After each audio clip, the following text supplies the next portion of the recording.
এই মুহূর্তে আর একটা ব্রেকিং নিউজ। ইডি দপ্তরে দেগঙ্গার তৃণমূল ব্লক সভাপতি ইডির তলবে হাজিরা আনিসুর রহমানের। ইডির সূত্রে খবর, বয়ান নথিভুক্ত করা হবে আনিসুরের। আরো একবার জানিয়ে রাখবো, ইডি দপ্তরে দেগঙ্গার তৃণমূল ব্লক সভাপতি ইডির তলবে হাজিরা আনিসুর রহমানের।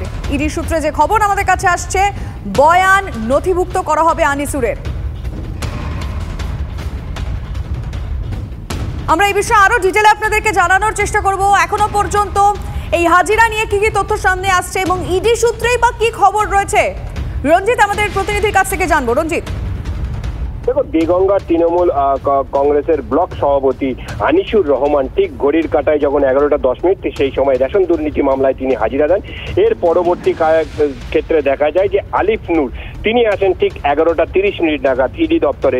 তুমি জানো যে মূলত রেশন দুর্নীতি বন্টন দুর্নীতি মামলায় যে গত মঙ্গলবার যে ইডি একযোগে তল্লাশি অভিযান চালিয়েছিল, সেই তল্লাশি অভিযানে প্রায় 45 লক্ষ টাকা ক্যাশ উদ্ধার করা হয়েছিল এবং বেশ কিছু ডিজিটাল এভিডেন্স উদ্ধার করেছিল ইডির তদন্তকারী আধিকারিকরা। অর্থাৎ রেশন বন্টন দুর্নীতি মামলায় যে তারা উপকৃত হয়েছে তা একেবারেই নিশ্চিত কেন্দ্রীয় তদন্তকারী সংস্থার আধিকারিকেরা।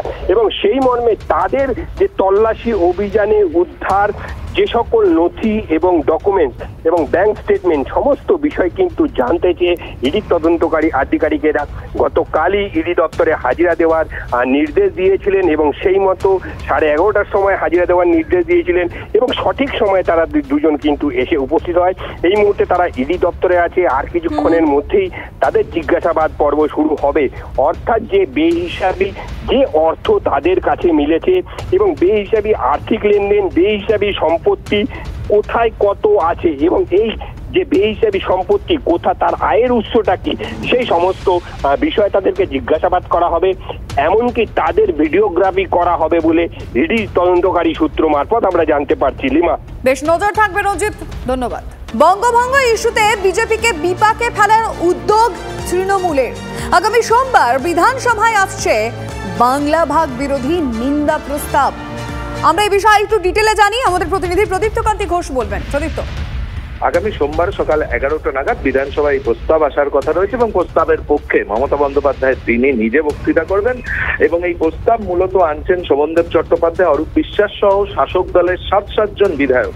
প্রস্তাবে মূলত সুকান্ত মজুমদার এবং নিশিকান্ত দুবে এই দুজনের নাম উল্লেখ না করে তারা যে কথা বলেছিলেন সেই দুটি বিষয়কে উল্লেখ করে প্রস্তাবে যেটা বলা হচ্ছে তা হলো উত্তরবঙ্গ পশ্চিমবঙ্গের একটি অবিচ্ছেদ্য অংশ বাংলা বিভাজন করার এই ধরনের উদ্যোগ রাজ্যের কৃষ্টি সংস্কৃতি ও ঐতিহ্যের পরিপন্থী এবং রাজ্যের জনগণের আকাঙ্ক্ষার সাথে কোনোভাবেই সংগতিপূর্ণ নয় এবং সে কারণেই বিধানসভা বাংলা ভাগের এই ধরনের অপচেষ্টার তীব্র নিন্দা করছে এবং একই সাথে রাজ্যের সকল শ্রেণীর মানুষের ঐক্য, সংহতি, শান্তি ও সম্প্রীতি রক্ষার স্বার্থে পশ্চিমবঙ্গকে অটুট রাখার জন্য সকল স্তরের জনগণের কাছে আবেদন জানাচ্ছে এবং এই আবেদন তারা রাজ্য সরকারের মারফত কেন্দ্রীয় সরকারের কাছে পৌঁছে দিতে চান যে কোনোভাবেই বাংলাকে ভাগ করা যাবে না এবং ছত্রে প্রস্তাবে বারংবার কেন্দ্রীয় বঞ্চনা এবং উত্তরবঙ্গকে বঞ্চনা করছে কেন্দ্রীয় সরকার। এই কথা যেমন তারা তুলে ধরেছেন শাসক দলের আনা প্রস্তাবে, তার সঙ্গে বিজেপি সংকীর্ণ রাজনীতি করছে এবং বিজেপি যেহেতু লোকসভা নির্বাচনে এ রাজ্যে আশানুরূপ ফল করতে পারেনি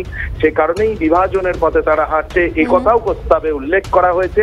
যদিও বিজেপির তরফ থেকে তারা অফিসিয়ালি জানিয়েছে যে তারা কোনোভাবেই বাংলা ভাগের পক্ষে নয়।